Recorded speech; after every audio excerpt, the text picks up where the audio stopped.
Hello friends, welcome back to my YouTube channel Geeta food with family. તો આજે આપણે બનાવીશું સાબુદાણાના પાપડ। તો જે બનાવવા એકદમ ઇઝી છે અને ફટાફટ બની જાય છે। તો ચાલો રેસીપી જોઈ લઈએ।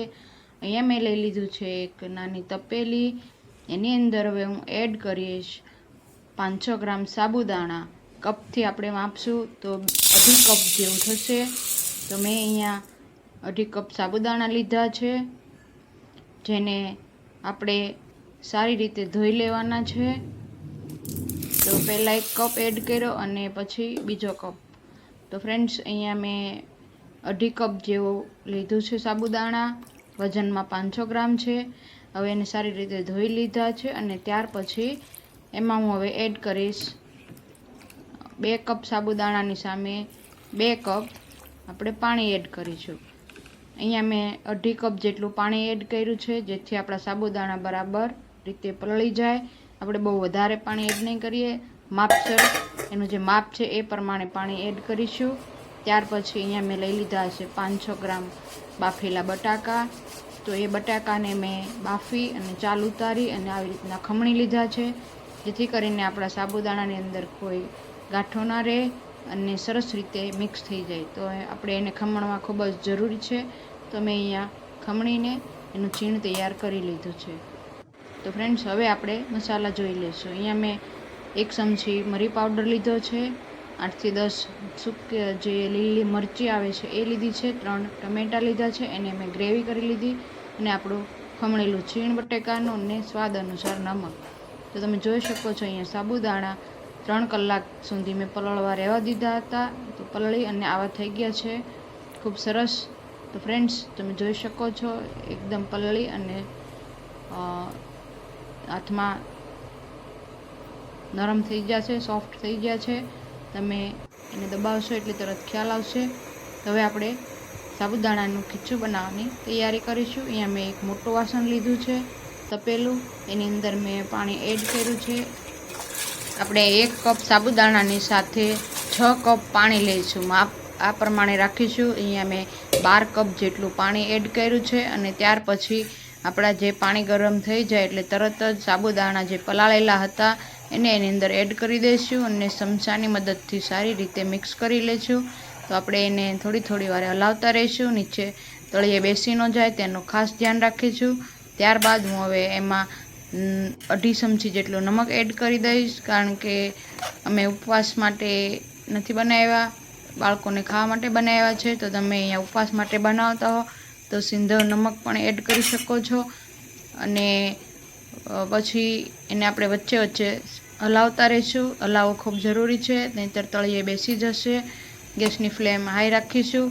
તો તમે જોઈ શકો છો અહીંયા થોડી જ વારમાં આપણા સાબુદાણા ટ્રાન્સફર થવા લાગ્યા છે। તો હવે આપણે જે ટમેટાની પ્યુરી એડ કરેલી છે એ એડ કરીશું। ટમેટાની પ્યુરી આપણે મિક્સરમાં ટમેટાને કોઈ પણ બોઇલ કર્યા વગર, ચાલ ઉતાર્યા વગર આપણે એને મિક્સરમાં ગ્રેવી કરી લીધી હતી, ને હવે હું એને સારી રીતે મિક્સ કરી દઈશ।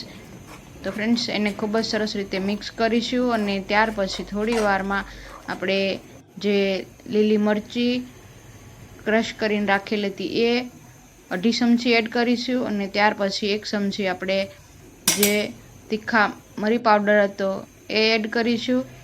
એને પણ મેં મિક્સરમાં અધકચરા પીસી લીધા હતા। અહીંયા તમે અજમા પણ એડ કરી શકો છો, અને તમે દળેલું જીરું શેકીને એ પણ એડ કરી શકો છો। ત્યાર પછી મેં અહીંયા જે આપણું ખમણેલું છીણ છે બટેકાનું એ એડ કર્યું, અને પછી સરસ રીતે મિક્સ કરી લીધું છે। મેં અહીંયા જીરું એડ નથી કર્યું, કારણ કે જીરાથી થોડો કાળાશ જેવો કલર આવશે અને આપણા સાબુદાણામાં એનો કલર બેસી જશે, એટલે મેં અહીંયા જીરું એડ નથી કર્યું।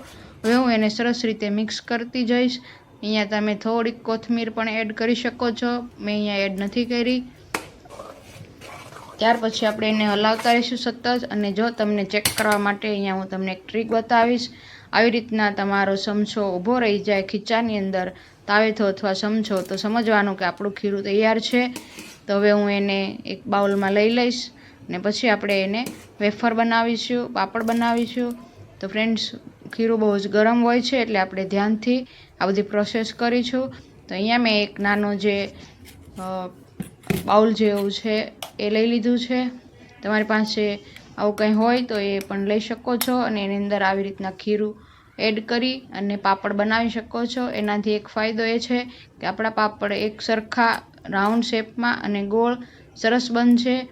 જો આ તમારી પાસે ના હોય આવું તો તમે એમનું ચમચીની મદદથી પણ ફેલાવી અને પાડી શકો છો, પરંતુ હું અહીંયા આવો એક કાંઠો મૂકી અને આવી રીતના બધા જ પાપડ બનાવી લઈશ. આનાથી એકદમ સરળ, ખૂબ ઇઝી બને છે અને બધા જ એક સરખા પાપડ બને છે.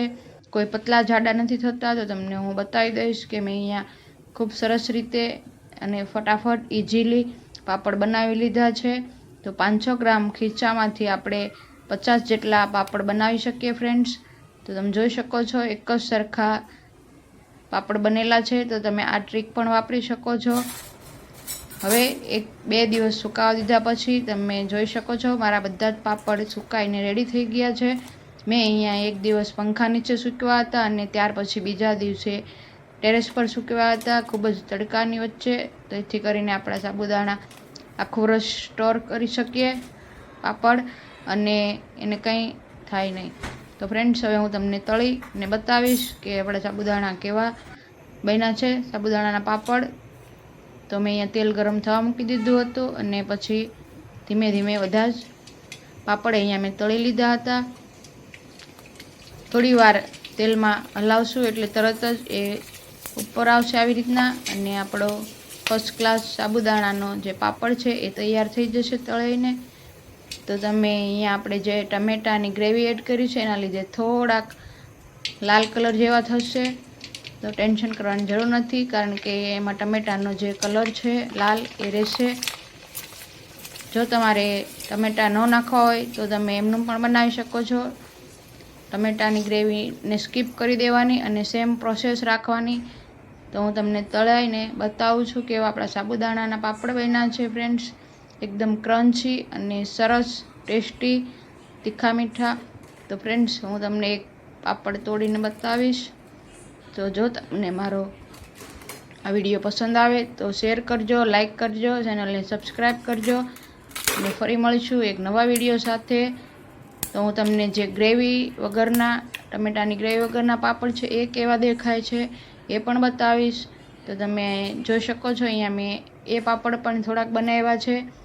તો એકદમ વ્હાઈટ અને સરસ બન્યા છે. તેમાં તમે ટમેટાની જે ગ્રેવી છે એ એડ નહીં કરવાની, બાકી સેમ પ્રોસેસ રાખવાની. તો એ પણ બહુ જ ક્રન્ચી અને ટેસ્ટી બન્યા છે. તો ફ્રેન્ડ્સ, ફરી મળીશું એક નવા